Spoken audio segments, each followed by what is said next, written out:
हरे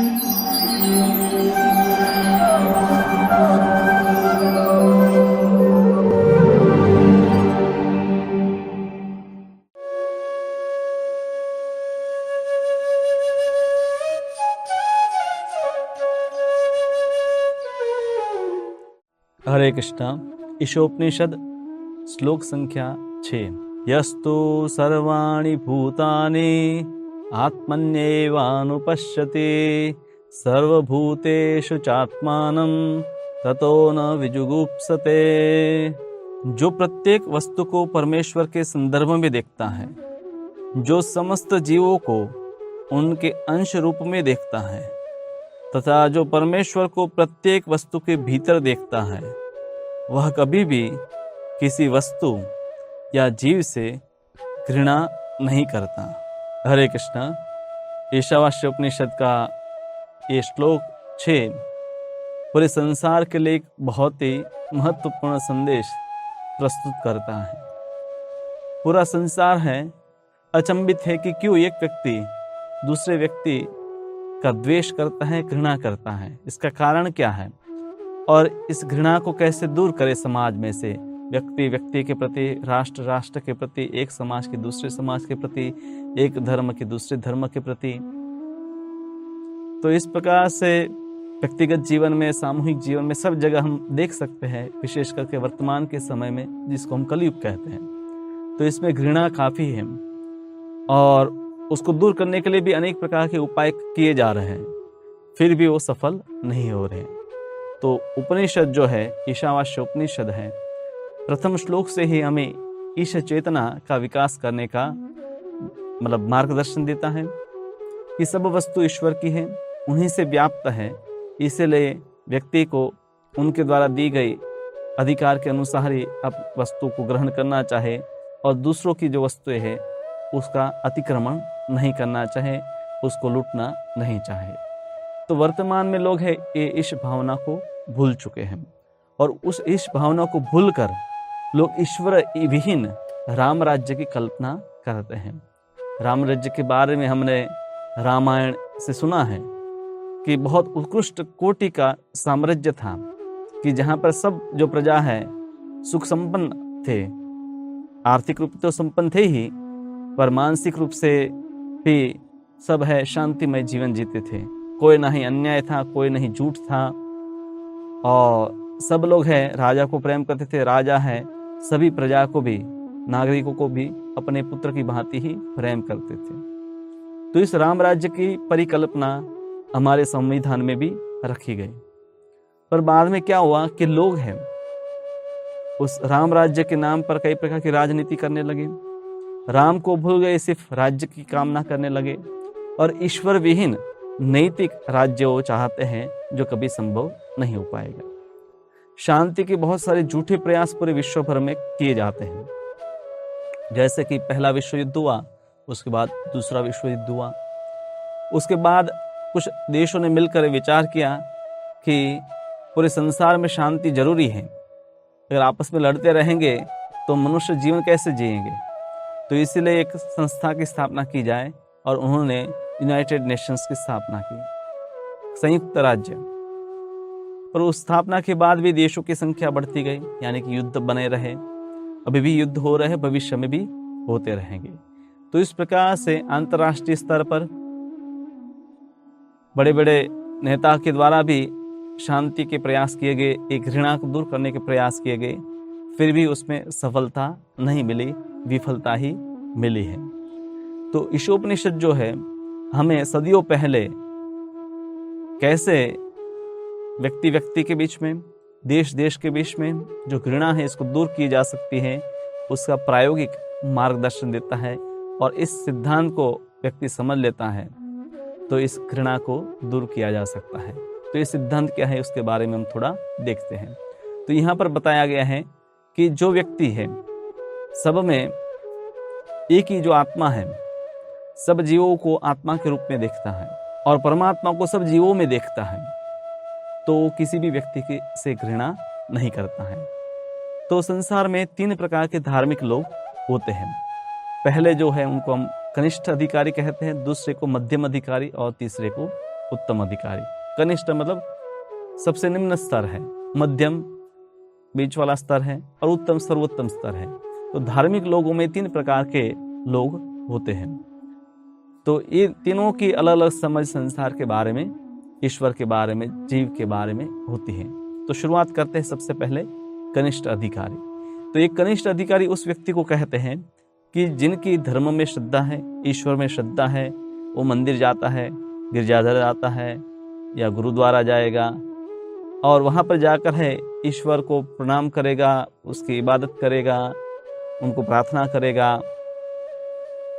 और इस प्रकार से कम उसकी ये धारणा है कि ईश्वर जो है यहाँ मंदिर में, गिरजाघर में या गुरुद्वारा में है। पर जैसे ही वो पूजा स्थल से बाहर निकलता है तब वो भूल जाता है कि ईश्वर और कहीं है और वो दूसरे लोगों के साथ ऐसा व्यवहार करता है कि जो धर्म के अनुसार नहीं होता है। वो सिर्फ ये मानता है कि पूजा स्थल में ही ईश्वर है, तो बाहर जाकर मैं भी कुछ भी जो करूं तो उससे मेरी धार्मिक जो मान्यता है उससे कोई लेना देना नहीं है। और ऐसा व्यक्ति ये भी नहीं समझ पाता है कि कौन व्यक्ति कहाँ पर स्थित है, किसकी क्या क्या स्थिति है। संसार में सब लोग हैं, एक समान नहीं है, सबकी चेतना में भिन्नता है, सबके आध्यात्मिक स्थितियों में भी भिन्नता है। तो ऐसा कनिष्ठ व्यक्ति वो जानता नहीं कि कौन व्यक्ति है भक्ति में बड़ा चढ़ा है, ईश्वर को ज्यादा प्रेम करता है और कुछ व्यक्ति है ईश्वर को प्रेम नहीं करते। ऐसा भेद वो समझ नहीं पाता है क्योंकि उसकी श्रद्धा है सिर्फ मूर्ति तक सीमित होती है या गिरजाघर तक सीमित होती है, गुरुद्वारा तक सीमित होती है या मस्जिद तक सीमित होती है। और कभी कभी ऐसे लोग, ऐसे अनेक कनिष्ठ लोग जब इकट्ठे होते हैं तो लड़ते झगड़ते भी हैं। कहता है कि मेरी मान्यता तुम्हारी मान्यता से श्रेष्ठ है, मेरा ईश्वर तुम्हारे ईश्वर से श्रेष्ठ है। और ऐसे कनिष्ठ व्यक्ति जो है वो ईश्वर को मानते हैं, उनके पीछे भी एक ही कारण होता है कि ईश्वर है, उनको मानने से हमें कुछ न कुछ भौतिक लाभ मिलेगा, दुखों से मुक्ति मिलेगी, कुछ धन का लाभ मिलेगा। और इस प्रकार से ईश्वर के मानने की पीछे उनका जो तात्पर्य रहता है, उद्देश्य रहता है, वो भौतिक स्वार्थ रहता है। तो ये कनिष्ठ, अधिकतर संसार में कनिष्ठ लोग हैं जो धार्मिक हैं। फिर दूसरे व्यक्ति हैं, दूसरे स्तर पर आते हैं मध्यम स्तर का जो धार्मिक व्यक्ति होता है वो क्या करता है कि मूर्ति में उनकी श्रद्धा है, वो भी मंदिर जाता है, गिरजाघर जाता है, गुरुद्वारा जाता है, मस्जिद जाता है, यीशु को प्रणाम करता है, उनकी इबादत करता है, प्रार्थना करता है, यानी कि ईश्वर के प्रति कुछ अपना प्रेम भावना व्यक्त करने का प्रयास करता है। फिर जो अन्य लोग भी जो है, जो भी ईश्वर की ओर मुड़े हुए हैं, उनके साथ वो मैत्री करता है, उनके साथ बैठता है, बातें करता है, कुछ पढ़ता है। वो जानता है कि ये जो ईश्वर को मानने वाला है वो सब ईश्वर को प्रेम करते हैं, तो मुझे भी इन लोगों के साथ मैत्री करनी चाहे, इनसे मैत्री करूंगा तो ईश्वर अधिक खुश होंगे। तो भगवान को प्रेम करने वाले लोगों से वो प्रेम करता है, जो भगवान को मानते हैं ऐसे लोगों के साथ सम्मानीय व्यवहार करता है। और जो लोग हैं अब ईश्वर को जानते नहीं, मानते नहीं या निर्दोष है, अबोध है, ईश्वर के बारे में कुछ अधिक ज्ञान नहीं है, तो उनके प्रति उनकी हृदय में करुणा उत्पन्न होती है, कृपा होती है और ऐसे लोगों को जाकर वो ईश्वर के बारे में बताता है, उनको पुस्तक देता है, उनको आमंत्रित करता है वहाँ पर प्रार्थना में आने के लिए। और जो लोग हैं नास्तिक है, ईश्वर को नहीं मानते हैं या जो भी धार्मिक क्रियाओं में नहीं लगे हुए हैं,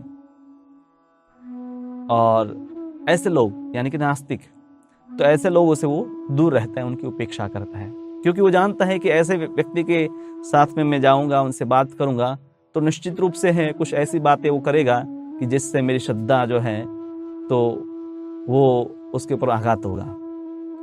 और ऐसे लोगों के संग से मेरी जो श्रद्धा है ईश्वर में, तो वो उसके ऊपर है कुछ न कुछ अवरोध उत्पन्न होगा। तो ऐसा संग है, मेरी जो साधना है, भक्ति है, प्रार्थना है, उसमें विक्षेप उत्पन्न करेगा। तो ऐसे लोगों से दूर ही रहना चाहिए।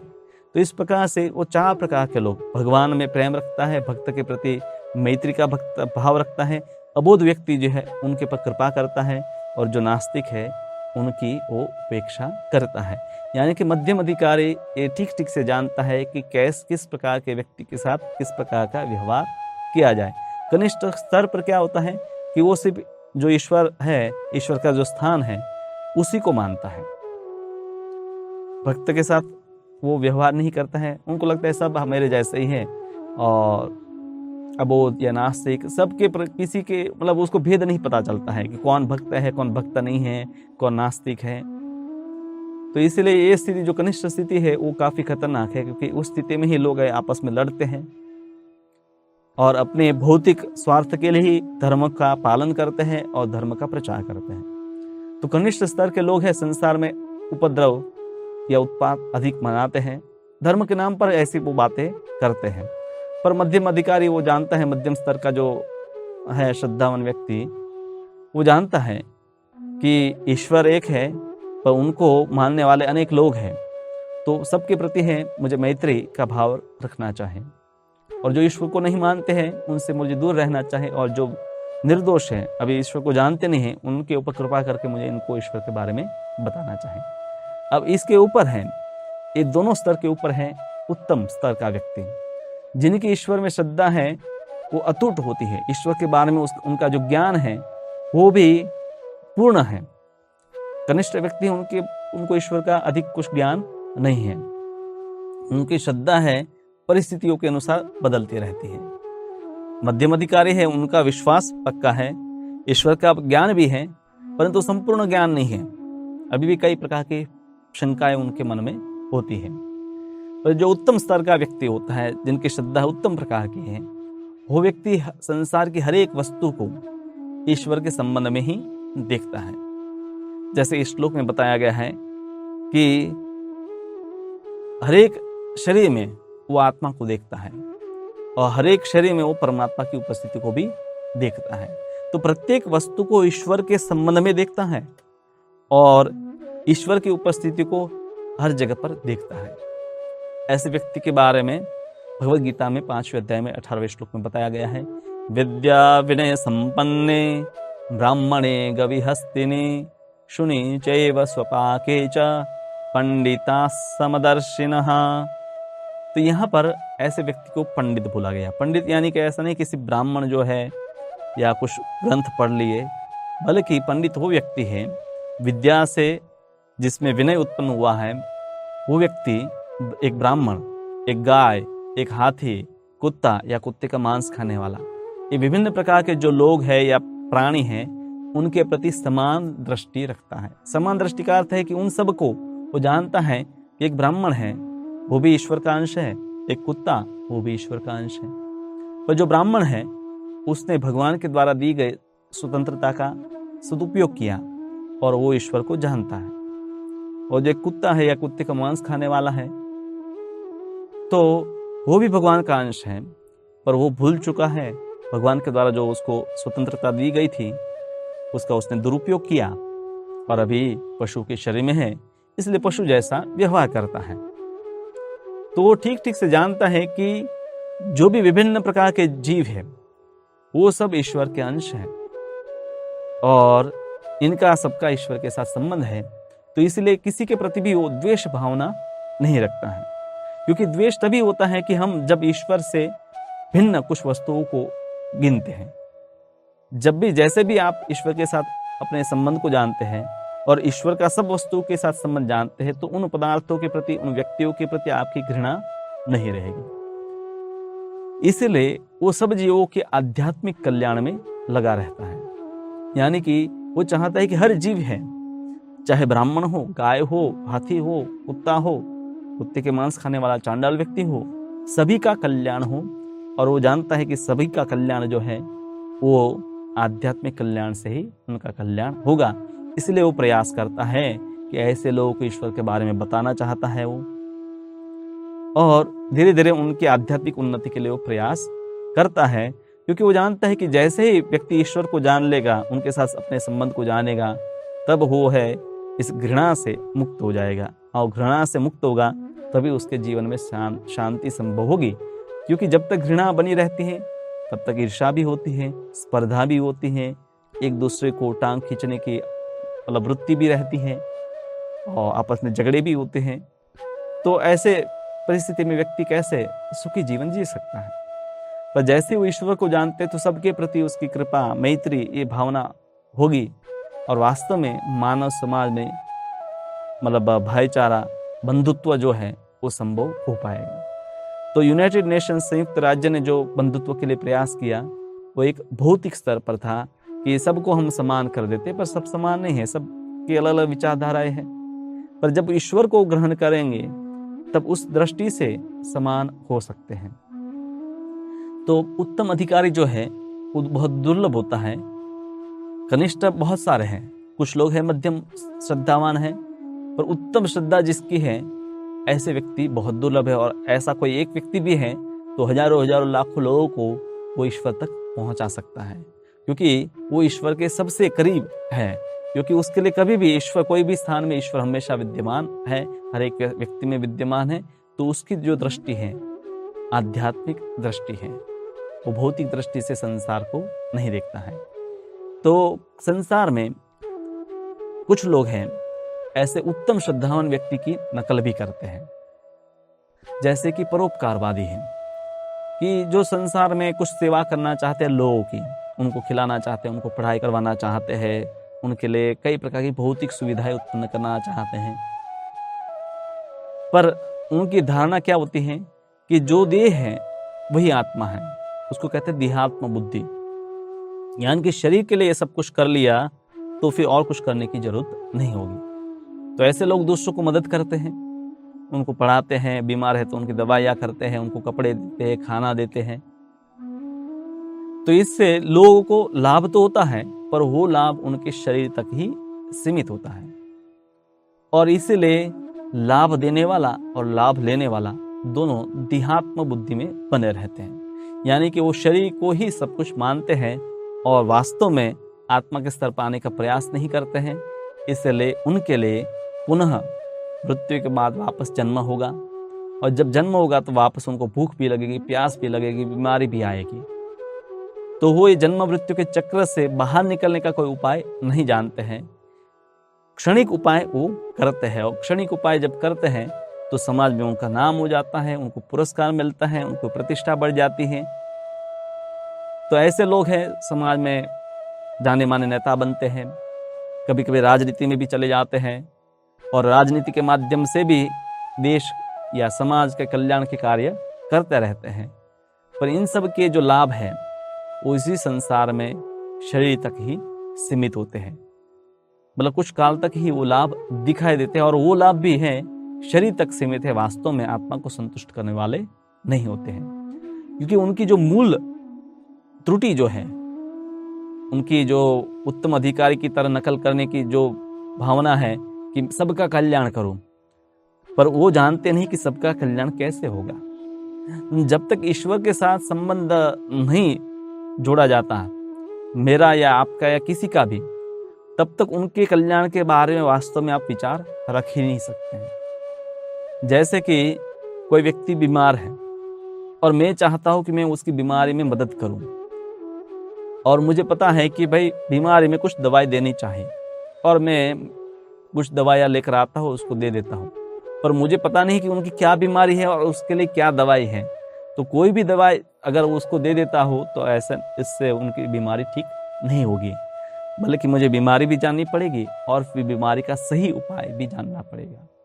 तो संसार में जो कष्ट है उनका मूल कारण है कि जीव ईश्वर के साथ अपना जो संबंध है उसको भूल चुका है, ये बीमारी है। तो बीमारी का उपाय भी ऐसा होना चाहिए कि जिससे जीव अपने संबंध को ईश्वर के साथ जाने।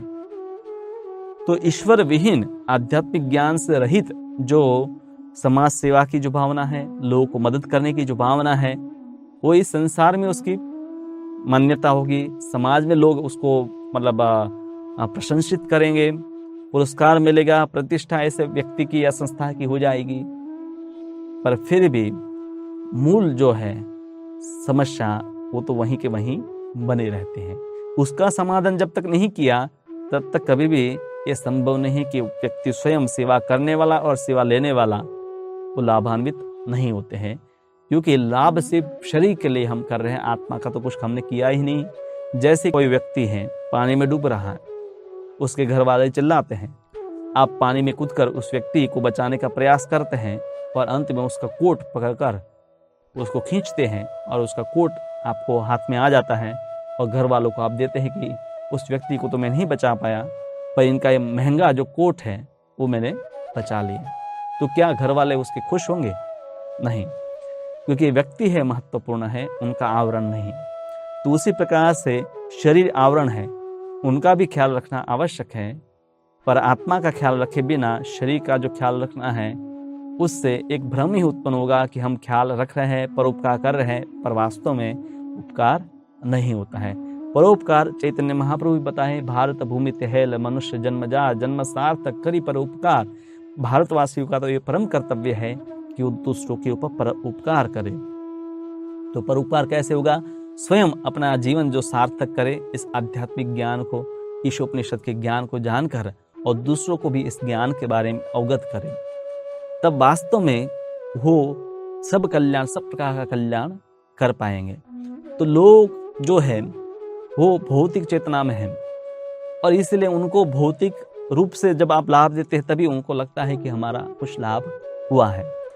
पर भक्त जानता है कि चाहे जो मरीज है या दर्दी है, जिसको रोग उत्पन्न है, तो उसकी चॉइस के अनुसार नहीं दवा देनी है, पर उसके लिए जो आवश्यक है ऐसी दवा देनी चाहिए। मरीज को तो मीठी दवाई अच्छी लगेगी, कड़वी दवाई अच्छी नहीं लगेगी, पर डॉक्टर जानता है कि इनको कड़वी दवा से ही फायदा होगा तो कड़वी दवा ही देगा। तो उसी प्रकार से उत्तम अधिकारी वो जानता है कि सभी जीवों का जो कल्याण है वो उनके आध्यात्मिक उन्नति से ही होगा। और जब आध्यात्मिक उन्नति के लिए प्रयास वो करता है और दूसरे लोग भी जब उसमें जुड़ते हैं और उनकी जब आध्यात्मिक उन्नति होती है तो वो संसार की जो भौतिक समस्या है उससे भी ऊपर उठ पाते हैं। क्योंकि हमारा मूल जो कारण है भौतिक समस्याओं का भी, वो है हम ईश्वर को भूल चुके हैं। तो लोग हैं, उनको हमें भौतिक चेतना से आध्यात्मिक चेतना तक लाना पड़ेगा। तो जिसमें यूनाइटेड नेशंस फेल हुआ, विफल रहा, संयुक्त राज्य, उसमें उत्तम अधिकारी सफल होता है। जैसे आप देख सकते हैं कि श्रील प्रभुपाद जो इस्कॉन के संस्थापक आचार्य हैं, उनकी संस्था जो है अंतर्राष्ट्रीय कृष्ण भावनामृत संघ यानी कि इस्कॉन, तो इसमें भांति भांति के धर्म के, जाति के, रंग के, वर्ण के जो लोग हैं रहकर अपना जीवन जीते हैं कृष्ण चेतनामय। तो यहाँ पर कोई भेद नहीं है कि तुम धनवान हो, तुम गरीब हो, तुम अमेरिकन हो, तुम भारतीय हो, तुम अंग्रेज हो, हम भारतीय है, तुम हिंदू हो, तुम मुस्लिम हो। सब लोग ये जानते हैं कि हम कृष्ण के सेवक हैं। तो इस चेतना का विकास है अति आवश्यक है। ईश्वर के साथ संबंध व्यक्ति का जोड़ना अति आवश्यक है, तभी है वास्तव में उनका कल्याण होगा। तो अनुपश्यति, यहाँ जो शब्द प्रयोग श्लोक में किया गया है कि वो ठीक से देखता है। तो जो वस्तुओं को सिर्फ बाह्य दृष्टि से देखता है, आंखों से सिर्फ देखता है, पर जिसने कभी कान से सुना नहीं, ये दिव्य ज्ञान नहीं सुना है, उनको आंखों से देखना भी अधूरा है। उनकी आंखें तो खुली हैं, आंखें देख भी सकती हैं, फिर भी वो लोग नहीं देख पाते हैं। क्योंकि देखने की दृष्टि तो तभी आती है जब पहले हमें आध्यात्मिक ज्ञान है, गुरु और शिष्यों की परंपरा में सुना होता है। जैसे कि अर्जुन भी है, देख सकता था, पर जब भगवान ने उनको दिव्य ज्ञान प्रदान किया तब उसकी दृष्टि बदल गई। तो उसी प्रकार से देखना, अनुपश्यति का अर्थ है अपनी आंखों से नहीं देखना है, पर प्रमाणित जो शास्त्र है उसकी दृष्टि से देखना।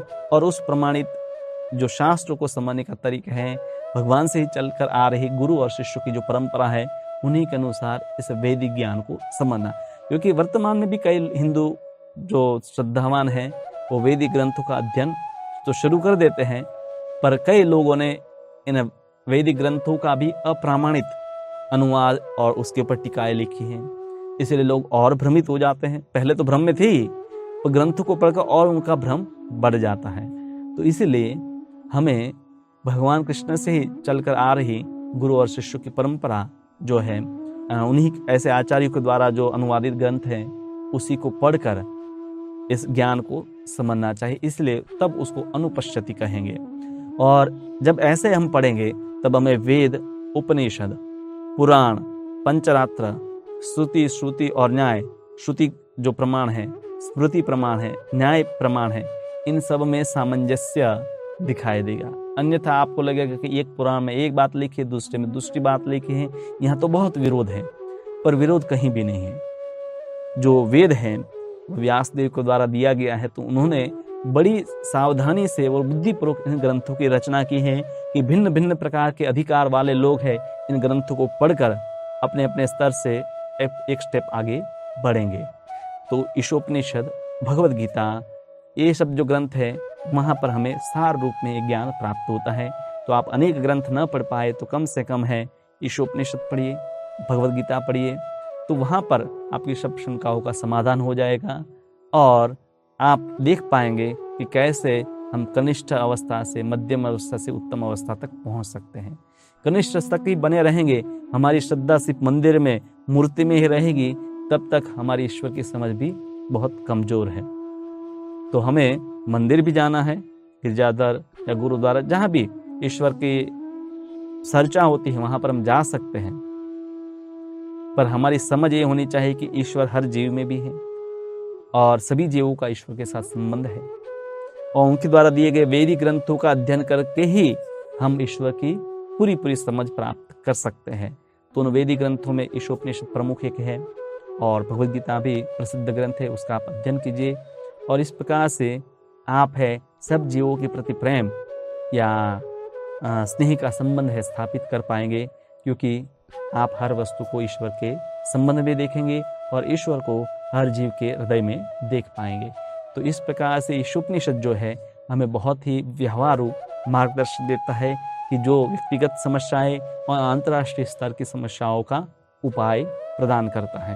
तो बहुत सरल है ईश्वर के साथ अपने संबंध को जानने का, वो है हरे कृष्ण कृष्ण कृष्ण हरे हरे, हरे राम राम राम हरे हरे। तो इस प्रकार से आप देख सकते हैं कि अंतर्राष्ट्रीय कृष्ण भावना संघ में भक्त है इस महामंत्र के द्वारा है सब भेदभावों को भूलकर एक ही ईश्वर जो है परमेश्वर कृष्ण, तो उनके साथ अपने संबंध को जाने हैं, आप भी जान सकते हैं।